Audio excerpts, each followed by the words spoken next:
పేదల పక్షాన నిలబడండి. గిగ్ వర్కర్స్ పక్కన, ఆటో డ్రైవర్స్ పక్కన, క్యాబ్ డ్రైవర్స్ పక్కన నిలబడండి. ఎందుకంటే వాళ్ళు గత 3 సంవత్సరాలుగా మీతో డిమాండ్ చేస్తూ ఉన్నారు.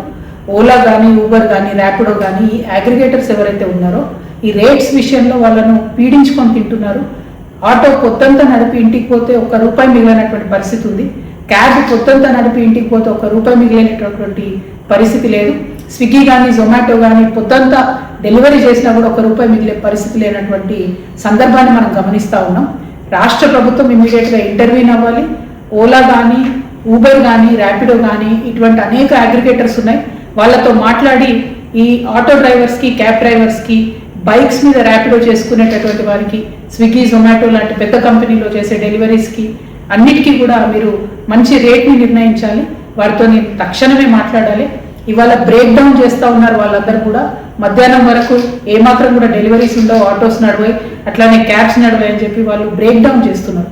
ఇటువంటి ఉద్యమాలు చేసే పరిస్థితి కల్పించకుండా ప్రభుత్వం ముందడుగేయాలని చెప్పి నేను డిమాండ్ చేస్తూ ఉన్నాను.